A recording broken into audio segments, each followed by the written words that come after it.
একটা neutral election যদি না করা যায় তাহলে সবচেয়ে বেশি বেনিফিশিয়ারি কারা হবে?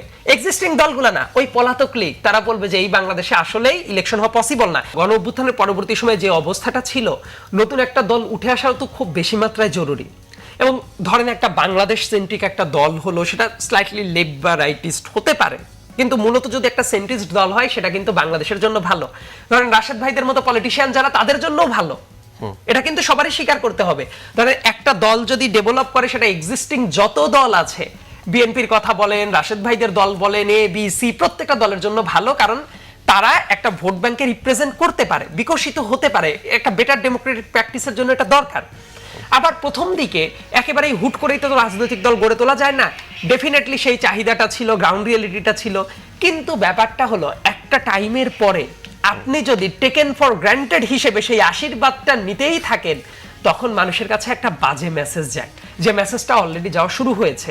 যেমন কয়েকটা কথা বললো, বিভিন্ন ক্ষেত্রে খরচের কথা বললো, অবশ্যই এগুলো ভ্যালিড পয়েন্ট। অনেকেই প্রশ্নই তুলতে পারে যে তাদের এই যে এত বড় অফিস চালাচ্ছে, সেই অফিসের ফান্ডিংটা কোথা থেকে আসে, বড় বড় প্রোগ্রাম করছে কিভাবে আসে, তাদের চালচলনের জায়গাটা কিভাবে আসে, এই প্রশ্নটা অনেকেই করবে।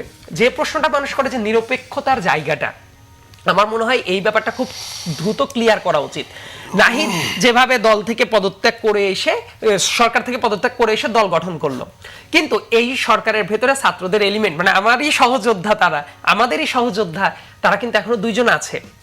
তাদের দুজনের থাকাটাকে আমি খারাপ মনে করব না, কিন্তু ব্যাপারটা যদি এমন হয়, ধরেন ফোর্সে দুইজন যে উপদেষ্টা আছেন, তাদের দুইজনও ইলেকশন করবে, লেটস সে গণ অধিকার পরিষদ থেকে রাশেদ খানও ইলেকশন করবে।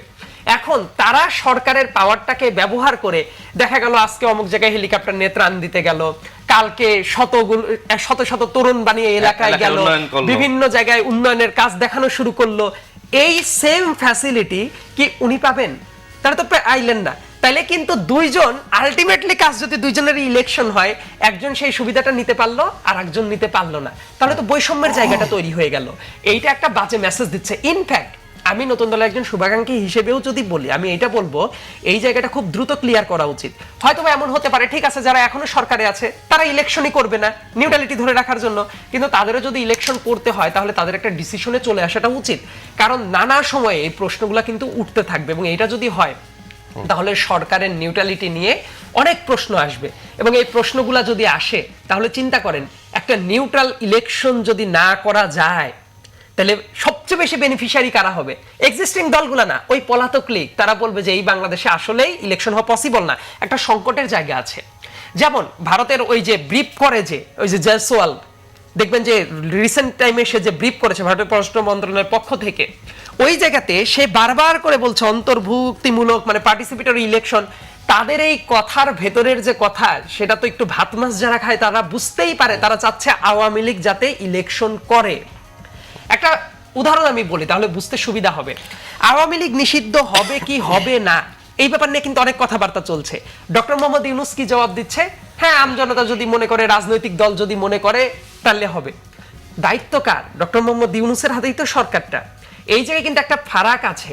যখন আইসিটি যে ট্রাইব্যুনাল, যেটা এটা আইনের যখন ড্রাফট করা হয়, যখন এইটা নিয়ে বিভিন্ন অংশীজনের কাছে শুনানিটা করা হয় ল মিনিস্ট্রির পক্ষ থেকে, আমিও সেই জায়গাতে ছিলাম, ওইটার যে ড্রাফট ছিল, সেই ড্রাফটে কিন্তু রাজনৈতিক দলকে যে গণহত্যার কারণে, এইটাই মানে মানবতা বিরোধী অপরাধের কারণে নিষিদ্ধ করা যায় কিনা, এই প্রভিশনটা কিন্তু ছিল ড্রাফটের ভেতরে।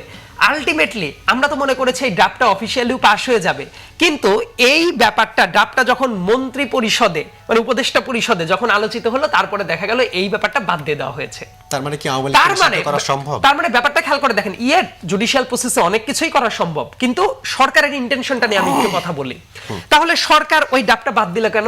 ক্যাবিনেট মিটিং এর পরে যখন বাদ দেওয়া হয়, এইটার দায় কিন্তু প্রত্যেকজন ক্যাবিনেট সদস্যের ইন্ডিভিজুয়ালিও আছে, কারণ এটা একটা কালেক্টিভ ডিসিশন। তাহলে কি কেউ চায় যে আওয়ামী লীগ আবার ইলেকশনে ডক্টর মোহাম্মদ ইউনূসও তো ওই ক্যাবিনেটেরই সবচেয়ে গুরুত্বপূর্ণ ব্যক্তি। তাহলে এই প্রভিশনটা বাদ দেওয়া হলো কেন? ডক্টর মোহাম্মদ ইউনূস যখন বলটা সবসময় রাজনৈতিক দলের নেতাদের দিকে পাস করে দেয়, তাহলে তো ডক্টর মোহাম্মদ ইউনূসকেও এই প্রশ্নটা করা উচিত, এই ড্রাফটটা থেকে এই প্রভিশনটা কেন বাদ দেওয়া হলো? কিন্তু এই প্রশ্নের উত্তর উনি দিবে না, এটা তো হতে পারে না। এই সরকারের সফলতা সব যদি ডক্টর মোহাম্মদ ইউনূসের সফলতা হয়, এই সরকারের যে ব্যর্থতাগুলো সেটা কি ওনার ব্যর্থতার জায়গাটা না? এই জন্য আমি বলি যে ইলেকশনের ব্যাপারটা, সংস্কারের ব্যাপারটা কখনোই বিপরীতমুখী না, বরং ফ্রি অ্যান্ড ফেয়ার ইলেকশন কিভাবে করা যায়, রাজনৈতিক দলদের সাথে, যারা এক্সিস্টিং রাজনৈতিক দল আছে, পলাতকদের কথা আমি বলবো না, এবং তাদের স্বৈরাচারের যারা দোষর ছিল তাদের কথাও বলবো না, কিন্তু আস্থায় নিতে হবে রাজনৈতিক দলগুলোরও, তাদেরকেও সহযোগিতাটা করতে হবে একটা বেটার বাংলাদেশের জন্য।